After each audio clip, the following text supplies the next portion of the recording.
দর্শক, সংবাদ প্রকাশের পক্ষ থেকে সবাইকে স্বাগত জানাই। আজকে আমাদের অতিথি হিসেবে উপস্থিত আছেন বাংলাদেশের জনপ্রিয় কথা সাহিত্যিক শাহাদুজ্জামান। জামান ভাই, আপনাকে আমাদের সংবাদ প্রকাশের পক্ষ থেকে স্বাগত জানাচ্ছি। ১ম এ জানতে চাই আপনি কেমন আছেন? ধন্যবাদ। ধন্যবাদ আমাকে আমন্ত্রণ জানাবার জন্যে অঞ্জন।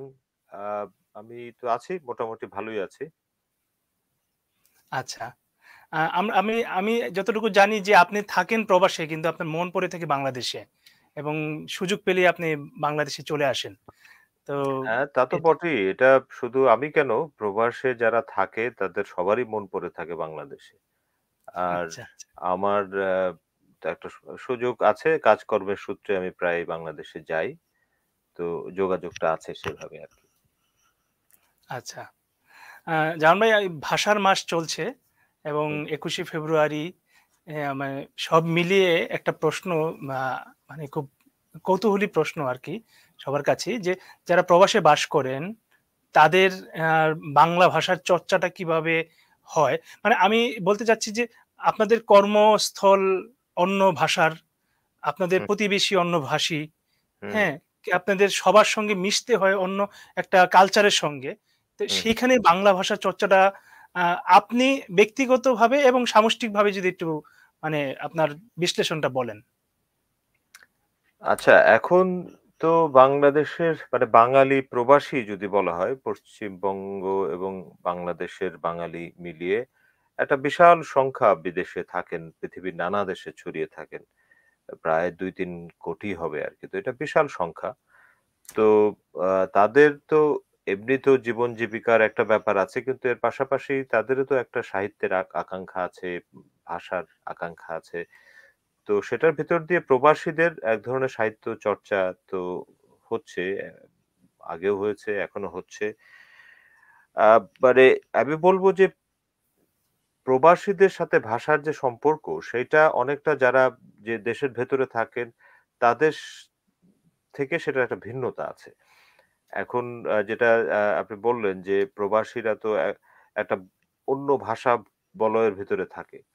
যেটা সেটা মানে ইউরোপে যিনি থাকেন, মধ্যপ্রাচ্যে যিনি থাকেন বা আরো অন্য আফ্রিকায় অনেকে থাকেন। তো তারা অন্য ভাষা বলয়ের ভিতরে যেহেতু থাকেন, ফলে তার আ নিজের ভাষার সাথে তার যে সম্পর্কটা সেটা বাংলাদেশের ভেতরে বা পশ্চিমবঙ্গে যারা আছেন তাদের চেয়ে একটা ভিন্ন। আমি যেটা বলব ভিন্ন এই জায়গা থেকে যে তাদের এক ধরনের আ মানে একটা প্রান্তিক বোধ থাকে, তো একটা মার্জিনালাইজড একটা জায়গায় থাকে। তো যেকোনো আ প্রান্তিক মানুষের তার নিজের যে সত্তা, তার নিজের যে আ পরিচয় সেই জায়গাটা আঁকড়ে ধরবার একটা আকাঙ্খাটা আরো আরো তীব্র হয়।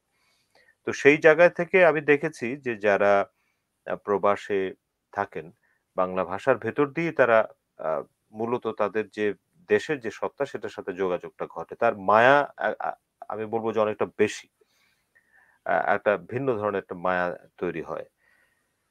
তো আ সাহিত্য চর্চার ক্ষেত্রে এখন যেটা হয়েছে যে কারণে মানে পৃথিবীর বিভিন্ন প্রান্তে বাঙালি যারা বাংলাদেশী পশ্চিমবঙ্গে তারা মিলে একটা এক ধরনের ছোট মানে মিনি বাংলাদেশ, মিনি পশ্চিমবঙ্গ এরকম তৈরি হয় আরকি। তারা নিজেদের বলয়ের ভেতরে নানাভাবে চেষ্টা করেন বাংলা ভাষা, বাংলা সাহিত্য ইত্যাদির একটা চর্চা করার।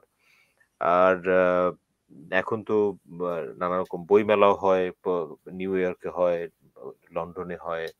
আবার অনলাইনে আমি বলব যে এই কোভিড আসার পরে এইটার আ বিস্তৃতিটা আরো বেড়েছে। কোভিড আসার পরে দেখা গেল যে নানা রকম সাহিত্য অনুষ্ঠান হচ্ছে যেখানে পৃথিবীর নানা প্রান্তের বাঙালিরা যুক্ত হওয়ার একটা সুযোগ পাচ্ছেন। তো সেই জায়গাগুলো আ আ বেড়েছে। এখন আন্তর্জাতিক সাহিত্য আ অনুষ্ঠান হয় অনলাইনে। আ তো এই চর্চাগুলো বেড়েছে। তবে আমি বলব সে একটা সংকটের জায়গাও আছে। সেটা যে মানে সাহিত্যের বিষয়ের জায়গা থেকে যারা ঠিক একদম প্রবাসের যে বলয়ের ভেতরে থাকেন, তাদের যেটা হয় যে মূলধারার যে বাংলা সাহিত্য, সেটার সাথে যোগাযোগের একটা সংকট অনেক সময় হতে পারে। অনেক সময় তারা ওই একটা একটা এক ধরনের সাব কালচার এর মতো হয়ে যায় আরকি। মূল কাজে সাব কালচার এর মতো নিজেরা নিজেদের ভেতরেই আ আ এক ধরনের সাহিত্য চর্চা করছেন। মূল বাংলাদেশের যে সাহিত্য ধারা সেটার সঙ্গে একটা যোগাযোগটা সবসময় যে হয়ে ওঠে সেটা বলা যায় না। বিষয়ের দিক থেকেও অনেক সময় দেখা যায় যে যাদের বিশেষ করে বাংলাদেশের আ মানে নিত্যদিনকার যে যোগাযোগ আ সেটা ব্যাহত হয় বলে আ এক ধরনের স্মৃতি নির্ভর সাহিত্য চর্চা হয়। আর স্মৃতির কাতরতা, আ দেশের জন্য নস্টালজিয়া ইত্যাদি কেন্দ্র করেই এক ধরনের সাহিত্য চর্চা হয়। সেটাও এক ধরনের আমি বলব যে সেটার একটা সীমাবদ্ধতা আছে। একটা একটা পর্যায়ের পরে সেটার আবেদনটা অনেক সীমিত হয়ে যায়। শুধুমাত্র স্মৃতি নির্ভর সাহিত্য চর্চা করাটা তো খুব একটা আ কাজের হয় না। তবে আমি বলব যে যদি যারা আ মানে আ মানে প্রবাসে থাকলে যে প্রবাসী জীবন নিয়ে সাহিত্য চর্চা করতে হবে এমন কোনো বিষয় নাই। আ আমি আমার ক্ষেত্রে যদি বলি আমি তো বেশ দীর্ঘদিন খুব বলব না অনেকের তুলনায় প্রায় মানে ১ দশকের মতো দেশের বাইরে কাজের সূত্রে থাকি। কিন্তু আমি ঠিক প্রবাস জীবন নিয়ে কখনো লিখি না বা লিখিনি এখনো। আমার আ মানে লেখার বিষয় সবসময় বাংলাদেশ, বাংলাদেশের মানুষ, তাদের আ জীবনযাপন সংকট, জঙ্গমতা ইত্যাদি। আ এটা আমার কিছুটা সুবিধা হয়েছে যে আমি খুব নিয়মিত বাংলাদেশে যাতায়াত করি। বাংলাদেশের প্রাত্যহিক যে আ জীবন সেটার সঙ্গে আমার একটা যোগাযোগ ঘটে। ফলে আমি মানে সে বাংলাদেশের পালসটা বোঝার চেষ্টা করি সবসময়। সেই যোগাযোগটা আছে। আমি বাংলাদেশ নিয়েই লিখি। কখনো হয়তো প্রবাস নিয়ে লিখব। আর যেটা হয় আমি বাইরে থাকার কারণে আমার মনে হয়েছে যে অনেক সময় বাংলাদেশকে আরো স্পষ্ট করে দেখতে পাই। উম অনেক সময় একেবারে ভেতরে থাকলে আ প্রতিদিনকার সংগ্রামের ভিতরে থাকলে আশপাশের জীবনটাকে দেখার একটা দূরত্বও দরকার পড়ে। তো সেই জায়গায় আমার ব্যক্তিগত জায়গা থেকে এই দূরত্বটা আমাকে আ কাজেও দেয় আমি বলব। আ আর সেই সঙ্গে আমি বলব যে পৃথিবীর বহু মানে অনেক মানে কীর্তিমান লেখকরা প্রবাসে থেকেও সাহিত্য চর্চা করেছেন। বিশ্ব সাহিত্যের বহু লেখক আ মার্কেজ সারা জীবন তার দেশ মানে কলম্বিয়া থাকেননি বেশি থেকেছেন মেক্সিকোতে। রাশিয়ান অনেক লেখক নবকভ, ব্রদস্কি এরা সব আমাদের আমেরিকাতে। সৈয়দ ওয়ালিউল্লাহ প্রবাসে দীর্ঘদিন কাটিয়েছেন। হ্যাঁ, হ্যাঁ। তবে উনাদের সাথে যেটা পার্থক্য যেমন ধরেন মার্কেজ যদি কলম্বিয়া থেকে মেক্সিকোতে থাকেন, এটা বেসিক্যালি ওই ল্যাটিন আমেরিকার বলয়ের ভেতরে উনি থেকেছেন। খুব বেশি বড় শখ তাদের হয়নি। কিংবা নাবোকভ যদি বা মিলান কুন্ডেরা যখন আ মানে চেক থেকে ফ্রান্সে গেছেন, ইউরোপীয় একটা অভিজ্ঞতার বলয়ের ভেতরে বৃহত্তর অর্থে ছিলেন। কিন্তু আমাদের বাঙালিদের জন্য যারা মানে ইউরোপে চলে যান বা অন্য মধ্যপ্রাচ্যে চলে যান, তাদের মানে সাংস্কৃতিক ভেদটা অনেক বড়। সঙ্গে চ্যালেঞ্জটা অনেক বড়। আপনি ওয়ালিউল্লাহর কথা বললেন। ওয়ালিউল্লাহ আ খুবই ব্যতিক্রমী একজন যিনি প্রবাসে থেকে মানে যে সাহিত্যগুলো করেছেন, মানে উনার তো 'কাদো নদী কাদোর' মতো একটা অসাধারণ কাজ উনি ফ্রান্সে বসেই লিখেছেন। কিন্তু আ ওয়ালিউল্লাহর যেটা আমি দেখেছি যে বা যতটুকু আমরা খোঁজ পেয়েছি তার মানে উনি ভীষণ রকমভাবে যোগাযোগ রাখতেন দেশের সাথে। আমি সেটা আ মানে বহু সেটার তথ্য প্রমাণ আছে যে উনি প্রায় দেশে যেতেন এবং দেশে যতক্ষণ থাকতেন আ মানে গ্রামে গঞ্জে ঘুরে মানুষের জীবনটাকে জানবার চেষ্টা করতেন ভীষণভাবে। তো মূল কথা হচ্ছে যে আমি শারীরিকভাবে কোথায় আছি তার চেয়ে খুব জরুরি হচ্ছে দেশের মানুষের জনজীবন, তাদের মানুষ জগৎ ইত্যাদির সঙ্গে আমার যোগাযোগটা কিভাবে আছে সেটা রক্ষা করা এবং আজকের পৃথিবীতে গ্লোবালাইজড ওয়ার্লড এ, অনলাইন ওয়ার্লড এ এটা আমি মনে করি যে আ সহজ আরো। আচ্ছা। আ জাহান ভাই আরেকটা প্রশ্ন মানে সেটার সঙ্গে চলে আসে। সেটা হচ্ছে হলো যে বাংলা ভাষা আন্তর্জাতিক মাতৃভাষা হিসেবে স্বীকৃতি পেল। মানে বাংলা ভাষা একটা আন্তর্জাতিক স্বীকৃতি পাওয়ার একটা মর্যাদা লাভ করল। ইয়া সেই ১৯৯৯ সালে। কিন্তু বাংলা সাহিত্য আন্তর্জাতিক মানদণ্ডে কতটুকু উত্তীর্ণ হতে পারল বলে আপনি মনে করেন? আচ্ছা এই বিষয়টা মানে ভাষার একটা বুঝতে হবে যে ভাষারও একটা রাজনীতি আছে। ভাষার সাথে একটা ক্ষমতার সম্পর্ক আছে। এখন আন্তর্জাতিকভাবে কোন ভাষার ক্ষমতা কতটুক সেটার উপরে নির্ভর করবে সেই ভাষার সাহিত্যের স্থানটা কোথায় হবে। এখন আ ইংরেজি ভাষা হচ্ছে সব দাপট আ নিয়ে আন্তর্জাতিক পৃথিবীতে শাসন করছে। সুতরাং ইংরেজি ভাষায় না লিখলে কিংবা ইংরেজি ভাষায় অনূদিত না হওয়া পর্যন্ত আন্তর্জাতিকভাবে আ উম স্বীকৃতি পাওয়া কিংবা আন্তর্জাতিক বলয়ের ভেতরে ঢোকা খুব মুশকিলের ব্যাপার। এখন একসময় হয়তো আরো আগে যখন আরবীয়রা আরব ছিল মেইন আরবি ছিল মূল ভাষা। পার্সি ছিল মূল ভাষা। আন্তর্জাতিক অনেক জায়গায় ভাষা। কিন্তু এখন ইংরেজি ভাষা। এখন আমাদের সাহিত্য আন্তর্জাতিক পর্যায়ে উত্তরণ ঘটেছে কি মানে কোন পর্যায়ে আছে সেই বিচার তো আ সেভাবে হবে না। সাহিত্যের বিচার ওরকম দাঁড়িপাল্লা দিয়ে হয় না। কিন্তু পাঠকের কাছে পৌঁছাবে কিনা সেটা নির্ভর করবে অনুবাদ হচ্ছে কিনা। আনফরচুনেটলি আমাদের আ বাংলাদেশের সাহিত্যের আ সেরকমভাবে খুব আ প্রফেশনালি প্রফেশনালি অনুবাদ হচ্ছে না। বিশ্ব পাঠকের কাছে নিয়ে যাওয়ার সেভাবে উদ্যোগ নাই। বিচ্ছিন্নভাবে ব্যক্তিগত পর্যায়ে অনেকে করছেন। কিন্তু সেটা যে বিশ্ব আ পাঠকের কাছে, আন্তর্জাতিক পাঠকের কাছে নিয়ে যাওয়ার বিশেষ কোনো উদ্যোগ নাই। বাংলা একাডেমি বা রাষ্ট্রীয়ভাবে সেটা একটা হতে পারত। তো সেইখানে একটা আ বড় গ্যাপ আছে। সেই কারণেই বাংলা সাহিত্য আন্তর্জাতিক সাহিত্যের কোন জায়গায় আছে সেটা বিচার করাও খুব মুশকিল। আমাদের এখানে কিন্তু খুব ভালো, ভালো লেখা হচ্ছে। আপনি যেটা বললেন আরকি যে শুধুমাত্র অনুবাদের অভাবে সেটা হুম, আ বহির্বিশ্বে পৌঁছাচ্ছে না। মানে আমরা যদি নোবেলের দিকে তাকাই, নোবেল পুরস্কারের দেখা যাচ্ছে যে অনেক এ লেখা আছে আমাদের এখানকার অনেক মানে কি বলবো? আ সাধারণ জনপ্রিয় লেখকদের তুলনায় তাদের মানদণ্ড করা যায়। মানে অনেকটা ফ্যান্টাসি লেখা লিখে ওরা নোবেল পুরস্কার পাচ্ছে। কিন্তু আমাদের সৈয়দ ওয়ালিউল্লাহ বলেন বা আরো আগে যদি আমি বলি মানিক, তারাশঙ্কর, বিভূতিভূষণ রাম হুম, নোবেল পুরস্কার পান নাই। তো হুম, নোবেলের রাজনীতিতেও বাংলা ভাষাটা আক্রান্ত হয়েছে বলে মনে হয়। হুম, এবং হুম। এই এই যে অনুবাদ না হওয়াটা, এই যে এটা তো ব্যক্তিকেন্দ্রিকভাবে কিছু, কিছু হচ্ছে। প্রাতিষ্ঠানিকভাবে আপনি যেটা বললেন বাংলা একাডেমির একটা দায় আছে। তো আরো মানে এখন বাংলা একাডেমি এই কাজটা করছে না। কিন্তু অ্যা এক্ষেত্রে আপনার যদি কোনো পরামর্শ থাকে, যদি শেয়ার করেন যে বাংলা একাডেমি যদি না করে তাহলে আর কিভাবে এইটা পৌঁছানো যেতে পারে? না হচ্ছে ব্যক্তিগত উদ্যোগে তো নানা রকম অনুবাদ হচ্ছে। সেটার আবার সমস্যা হচ্ছে যে অনেক সময় যেহেতু একজন আমি আবার এরকমও তো প্রবণতা দেখেছি যে মনে করা হচ্ছে যে আমার বইটা কোনোভাবে ইংরেজি করে ফেলতে পারলেই বোধহয় আ আন্তর্জাতিক পাঠকের কাছে যাবে। এরকম খুব তাড়াহুড়া এবং খুব আ অনুবাদ হয়েছে এবং সেগুলো অনুবাদ শুধু হলে তো হবে না, এটা মানসম্পন্ন হতে হবে। অবশ্যই, আন্তর্জাতিক মানসম্পন্ন প্রফেশনাল অনুবাদ হতে হবে। খুবই দুর্বল মানের অনেক বাংলা থেকে ইংরেজি হয়েছে সেটাও আমি দেখেছি এবং মানে তারা মনে করেছেন যে ইংরেজি একটা করে ফেললেই তো আর আন্তর্জাতিক পাঠকের কাছে পৌঁছাবে না। সেটা অনেক কঠিন ব্যাপার। আ আ তবে ব্যক্তিগত উদ্যোগে অনেকে করছেন সেইভাবে হয়তো আগাবে। আমি এই ধরেন কিছুদিন আগে আ আমাদের শহীদুল জহিরের অনুবাদ করলেন রামার স্বামী একজন কলকাতার আ উনি আ নিজ উদ্যোগেই করেছেন। কিন্তু হারপার কলিন্স অত্যন্ত আন্তর্জাতিক খ্যাতিমান একটি প্রকাশনা। সেখান থেকে শহীদুল জহিরের অনুবাদটি বেরিয়েছে। আ তো এরকম আরো তো আমাদের অন্যান্যরা করেছেন আমাদের পুরনো যারা অনুবাদ কায়সার হক তো করেছেন অনেকদিন, ফখরুল আলম উনারা করছেন।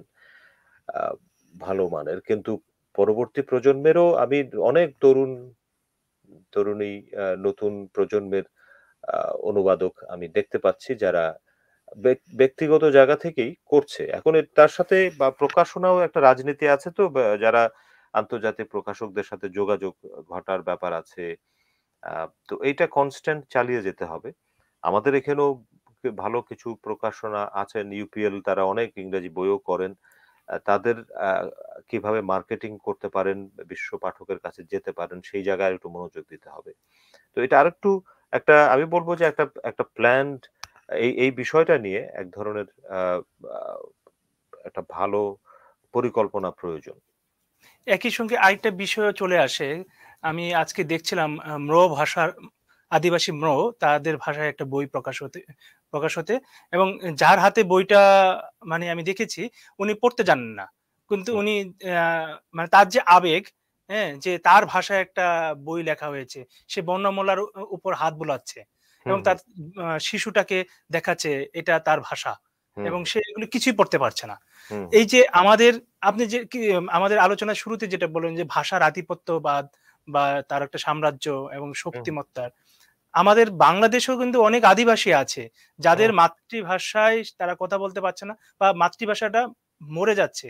হুম, আমি হুম, যতটুকু জানি যে পৃথিবীতে আ ১৪ দিন অন্তর, অন্তর একটা করে ভাষা হারিয়ে যাচ্ছে। হুম, আমি হুম, যদি মানে এটা আমি এরকম একটা তথ্য জেনেছি আরকি। হুম, তো হুম, আমাদের এই যে মাতৃভাষার যারা আদিবাসী যারা আছে অনেক এ এম আ ৫৪ টা আদিবাসী মতান্তরে ৫৬ এরকম হতে পারে।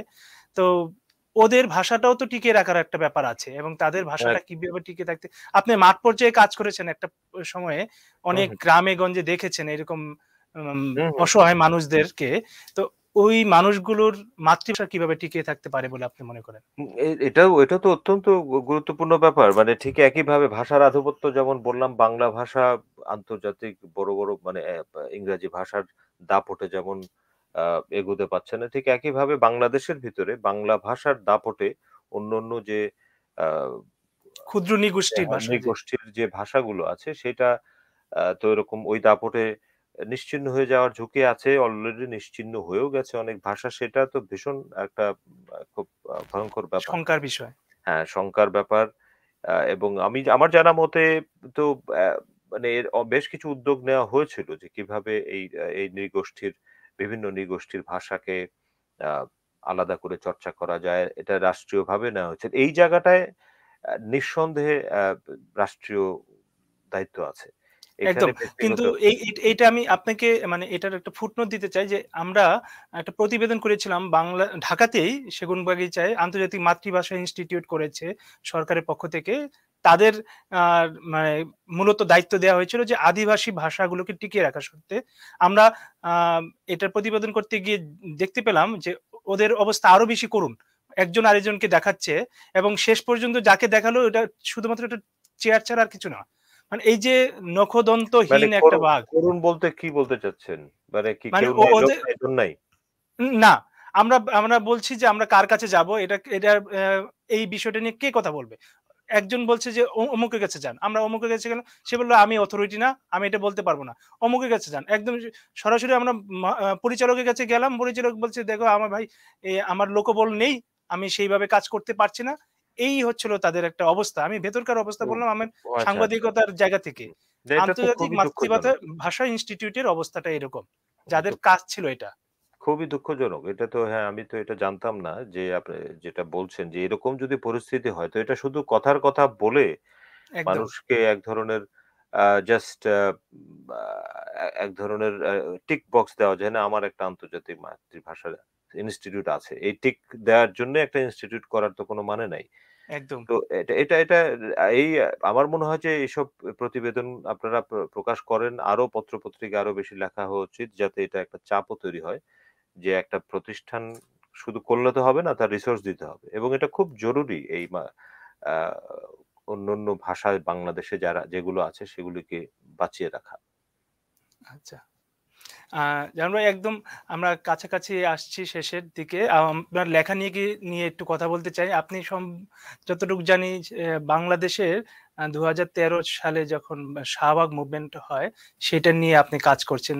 একটা উপন্যাস লেখার একটা ভাবনা আপনার ভিতরে কাজ করছে। তো হুম, আপনি এরকম খুবই রাজনৈতিক মানে লেখা লেখেন। আপনার লেখার মধ্যে ভীষণভাবে রাজনীতি আসছে হুম, এবং হুম। সেই রাজনীতিটা আ আমি আমি ব্যক্তিগতভাবে যদি পাঠক জায়গা থেকে বলি, আপনার রাজনীতিটাও আ অ্যা লেফট পলিটিক্স এর জায়গা থেকে ভাবনা। হ্যাঁ? তো আপনি এই শাহবাগের এই মুভমেন্টটাকে আপনি কিভাবে বিশ্লেষণ করেছেন বা করছেন বা ভাবছেন আপনার উপন্যাসের জন্য? আচ্ছা, না আমি আসলে ঠিক শাহবাগ নিয়ে যে উপন্যাস লিখছি তা না। আমি আসলে একটু আচ্ছা। অন্যভাবে ভাবছিলাম। ও হ্যাঁ, আমি একটা নাটক হয়তো আমি একটা মঞ্চ নাটকের কথা চিন্তা করছিলাম। তো ফাইন। আ এখনো সেটা হয়তো লিখতে পারি আরকি। না, এটা তো মানে আ মানে আমি মনে করি যে যেকোনো বিশেষ করে কথা সাহিত্যের যিনি কাজ করছেন তার জন্যে মানে তাকে সমাজ মনস্ক, রাজনীতি মনস্ক তো হতেই হবে। রাজনীতির বাইরে লেখালেখি করা সম্ভব না। আর মানে আমরা প্রত্যেকেই রাজনৈতিক মানুষ। এটা আমি চাই না চাই। সুতরাং পলিটিক্স কোনো আলাদা বিষয় না রাজনীতি। কিন্তু পলিটিক্স সেই অর্থে দলীয় পার্টি পলিটিক্স হুম, তো না এটা। এটা আরো গভীর অর্থে রাজনীতির অনেক বড় অর্থে। আর এটা ঠিক যে আ একটা সময়ে আমরা যে প্রজন্মের সেই সময়ের পৃথিবী তো বিভক্ত ছিল বাম ধারার এবং আ একটা পুঁজিবাদী ধারার। তো সেই প্রেক্ষিতে আমি বাম রাজনীতির সাথে আ আমার একটা সংশ্লিষ্টতা ছিল সাহিত্যের জায়গা থেকে। কিন্তু সেই পৃথিবীটা তো অনেক বদলে গেছে। মানে ঠিক আমি সেই অর্থে মানে তকমা দেওয়ার সাহিত্য আমি কখনোই করিনি যেটা বাম সাহিত্য বা বাম রাজনীতি তা না। আর বাম রাজনীতির চেহারাও পৃথিবী এখন অনেক বদলেছে। নতুন করে পৃথিবীকে দেখবার ব্যাপার আছে।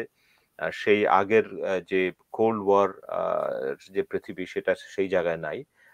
পৃথিবীকে বোঝারও অনেক নতুন অনেক তথ্য তৈরি হয়েছে। আমি সেই জায়গা থেকে নিজেকে এখন নতুন করে দেখি। আ কিন্তু রাজনৈতিকভাবে সচেতন তো থাকতেই চাই। অবশ্যই সবসময় আছি। কিন্তু এটা ঠিক মানে ওই তকমা দেয়া বাম রাজনীতির লেখক আমি না। আচ্ছা, আচ্ছা। হুম। না আমি সেভাবেই বলছিলাম না। আমি বলছিলাম যে আপনার আদর্শগত দিক থেকে আপনি একটা এই, এই জায়গাটা থেকে প্ল্যাটফর্ম থেকে কথা হ্যাঁ, বলেন সেটা আরকি। কথা বলেছি। কিন্তু আমি এখন মনে করি যে আমার চিন্তাটার বিস্তৃতি আরো নতুন অনেক ভাবনা পোস্ট কলোনিয়াল চিন্তা দিয়ে আমি অনেক বেশি এখন আ তাড়িত উত্তর ঔপনিবেশিক আ চিন্তা, ডিকলোনিয়াল চিন্তা এবং সেটার সাথে বাম ধারার আরো সম্প্রসারণ ঘটেছে আরকি। তো আ আচ্ছা। সেটাই আমি বলব যে আমার চিন্তা এখন আরো এই বিশেষ করে ডিকলোনিয়াল আইডিয়ার জায়গা থেকে আমি অনেক বেশি এখন আ উদ্বুদ্ধ এবং সেইসব বিষয়ে আমি ভাবনা চিন্তার ভেতরে আছি। আমার শেষ প্রশ্ন। আপনি নিজেকে সাহিত্যের জায়গায় আসার আগে আপনি অনেক বেশি প্রস্তুতি পর্ব ছিল। সেটা আমি জানি যে আপনি আপনার প্রিয় লেখকদের সাক্ষাৎকার নিয়েছেন, দীর্ঘ সাক্ষাৎকার। হাসান আইজুল হক, আখতারুজ্জামান ইলিয়াস, এস এম সুলতান তাদের কাছে আপনি গিয়েছেন, তাদের সঙ্গে কথা বলেছেন এবং চলচ্চিত্র নিয়ে আপনি চলচ্চিত্র আন্দোলন করেছেন, লিটল মেঘ আন্দোলনের সঙ্গে যুক্ত ছিলেন এবং এটা একটা দীর্ঘ প্রক্রিয়ার ভিতর দিয়ে আপনি লেখালেখিটা অনেক পরে এসে আপনি যুক্ত হয়েছেন। এর আগে আপনি এই শিল্প সাহিত্য সংস্কৃতি বিষয় নিয়ে আন্দোলন করেছেন। তো আমার মূলত প্রশ্নটা হচ্ছে হলো যে বইমেলা আসলে দেখা যাচ্ছে যে অনেকেই বই করার একটা হিড়িক চলে আসে। প্রস্তুতির জায়গাটা তৈরি হয় না। আপনি আপনার অভিজ্ঞতার আলোকে যদি একটু বলেন যে লেখালেখি করাটা জন্য মানে কিছু, কিছু যদি মানে পরামর্শ আপনার কাছ থেকে আসে যে এই বিষয়গুলি থাকা দরকার বা থাকা উচিত। আচ্ছা এখন অঞ্জন কি বলা যাবে? নানা রকম তো মানে সাহিত্যের তো অনেক রকম উন্মাদনা, অনেক রকম প্রবণতা ইত্যাদি থাকে যে আমাদের সময়ও ছিল।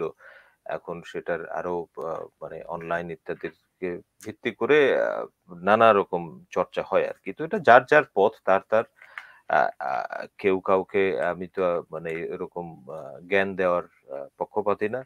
আমার না জ্ঞান না একটু মানে মানে একটু পরামর্শ হলেও হ্যাঁ, হতে না পারে যে পরামর্শ শেয়ার মানে কি করলেন। আমি আমি আমার কাছে সাহিত্য চর্চার বিষয়টা যেরকম ছিল সেটার সেইভাবেই আমি সাহিত্যকে দেখি। আমার কাছে জীবন চর্চারই একটা অংশ ছিল। আমি আ আ মানে আমি একটা সাহিত্যিক হব এই চিন্তা থেকে সাহিত্য করতে আসেনি। আমার কাছে এই মানুষের জীবনটা, মানুষের এই যে আমরা যে সমাজে বাস করছি, আমাদের যে নানা চড়াই উতরাই ক্রান্তি পার পার করছি, মানুষের বেদনার যে ইতিহাস, মানুষের আনন্দের যে ইতিহাস, প্রেমের যে আ বোধ, এগুলো আমার কাছে গুরুত্বপূর্ণ ছিল। এগুলোকে আমি বোঝার চেষ্টা করেছি। এবং সেটা করতে যেয়ে এবং আমার বোঝার জায়গাটা ছিল হচ্ছে শিল্প সাহিত্যের ভেতর দিয়ে। তো আমি আ আমার ১ম জীবনে আমি এই যে মানে আ ইমেজের ভেতরে, অক্ষরের ভেতরে আ আ যে জীবন, এই জীবনটা বোঝার চেষ্টা করেছি। সেজন্য আমি নানাভাবে পঠন-পাঠন করেছি। আমি বিস্তর যে আমার সাধ্যমতো পড়েছি। তারপরে আ চলচ্চিত্র দেখেছি, নাটক দেখেছি, এগুলোর সাথে যুক্ত ছিলাম। এটার ভেতর দিয়ে আমি শিল্পের জগৎটাকে বোঝার চেষ্টা করেছি এবং তারপরে আমার মনে হয়েছে যে আমার নিজের কিছু কথা বলার আছে। তখন আমি আ আ লেখা শুরু করেছি। এখন আমি তো পৃথিবীর ইতিহাসে যাদেরকে মানে সাহিত্য শিল্প সাহিত্যের যে অনন্য উদাহরণগুলো আমার সামনে আছে এবং যারা সেগুলো সৃষ্টি করেছেন, তাদের কাউকেই মানে তাদের তাদের আমি দেখেছি যে এটা একটা পরিশ্রমের কাজ। এটা একটা পরিশ্রমের কাজ, এটা একটা ধ্যানের কাজ। এটা এটা এটা এ এ এ ওই পথেই ওই পথটাই আমি চিনি। এবং যাদের কথা আপনি বললেন, আমি যাদের সাথে মানে এই ইলিয়াস, আখতারুজ্জামান ইলিয়াস, হাসান আল-হক ও সুলতান, এনাদের সাথে আমি দীর্ঘ সময় কাটিয়েছি এবং তাদেরকে আমার কাছে মনে হয়েছে যে তাদের শিল্প চর্চার যে ধরন সেটাই আমার কাছে একটা জেনুইন ধরন বলে মনে হয়েছে। এবং তারা শিল্প চর্চাটাকে ওইভাবেই দেখতেন। প্রচুর পঠন-পাঠন আ তাদের করতে হতো। একটা লেখার পেছনে প্রচুর পরিশ্রম দিতেন এবং আ তারা একটা একটা আ শিল্প সাহিত্য করাটা একটা জাস্ট একটা সাইড কোনো কাজ না তাদের জন্য। তাদের জীবনযাপনেরই একটা অংশ সেটা। তো এখন মানে পরামর্শর তো ব্যাপার নাই। আমি বলব যে আ আমি যেভাবে বুঝি মানে লেখালেখি করতে গেলে নিঃসন্দেহে এই লেখালেখির জগৎটা, এটা পরম্পরাটা বুঝতে হবে। আ এ এ আমার আগে তো আমি ১ম এই চাকা আবিষ্কার করিনি, চাকা বহু আগে আবিষ্কার হয়েছে। ব বহু মানুষ লিখেছেন এবং তাদের সেই পরম্পরাটা আমাকে জানতে হবে এবং আ আমাকে আ আ জীবনটাকে জানতে হবে। আশেপাশে দেখতে হবে, তাকাতে হবে। আ এ আর এ এ এ এ এবং একটা একটা জীবন যাপন করতে হবে সেইভাবে। তো এই পরিশ্রম ছাড়া, পঠন-পাঠন ছাড়া, মগ্নতা ছাড়া কোনো ভালো কাজ হয় বলে আমি মনে করি না। আমি চেষ্টা করি আমার মতো করে করার। এখন আ মানে বই প্রকাশ করাটা তো আমি মানে বোধহয় ১০ বছর লেখালেখি করার পরে আমার ১ম বই বেরিয়েছে। এখন বই আ কেউ অন্যরকম ভাবতে পারেন যে বই প্রকাশ করি ১ম এই বই একটা বের করতে হবে। তো বই বের করা তো এরকম বহু কিছুই বের হয়। কিন্তু সেটা আসলে মানুষের আ মানে আমার যে মানে বন্ধু বলয় সে আছে, তার বাইরে যতক্ষণ পর্যন্ত তার ভেতরে তো হবেই। কিন্তু একটা বৃহত্তর পাঠক-পাঠকের কাছে যদি স্পর্শ না করে, যাকে আমি চিনি না, কোনদিন আমার দেখা হয় নাই। আ সেই মানুষগুলোকে যখন স্পর্শ করবে তখন বোঝা যাবে যে আমার লেখাটার ভেতরে একটা শক্তি আছে। তো আ এখন মানে আপনি পরামর্শের কথা বলছেন, আমি ঠিক পরামর্শ বলব না। আমি যেভাবে বুঝেছি সাহিত্যকে সেটাই বললাম আরকি। না, না, অনেক সুন্দর করে বলেছেন এবং আমার মনে হয় যে আপনার এইখান থেকে যে সাংকেতিক যে কথাবার্তা আছে এবং সেই সংক্ষিপ্তভাবে আপনি যেভাবে বলেছেন যে এটা হওয়া উচিত এবং এটা হলে মানে এটা মানে একজন লেখকের জীবনে এই জিনিসটা যদি সে ধারণ করতে পারে এবং আত্মস্থ করতে পারে, তাহলে সে ভালো কাজ করতে পারবে। আ আ জামান ভাই, আপনাকে অসংখ্য ধন্যবাদ। আপনি অনেক ব্যস্ত মানুষ জানি। তার মধ্য দিয়েও আপনি আমাদেরকে সময় দিয়েছেন। তো আমাদের আজকের এই আয়োজন এখানেই আমরা হুম, উম তো ঠিক আছে। হ্যাঁ, পরবর্তী সময়ে আপনার সঙ্গে আবার আড্ডা হবে, আবার কথা হবে। সেই প্রত্যাশা রেখে আমরা অনুষ্ঠান শেষ করছি। হুম। ঠিক আছে, ধন্যবাদ। ভালো থাকবেন। হ্যাঁ, ধন্যবাদ অঞ্জন আমাকে আমন্ত্রণ জানাবার জন্য। নিশ্চয়ই আবার কথা হবে। জি। দর্শক, এই ছিল আমাদের আজকের আয়োজন। ভালো থাকবেন, সুস্থ থাকবেন, সংবাদ প্রকাশের সঙ্গে থাকবেন।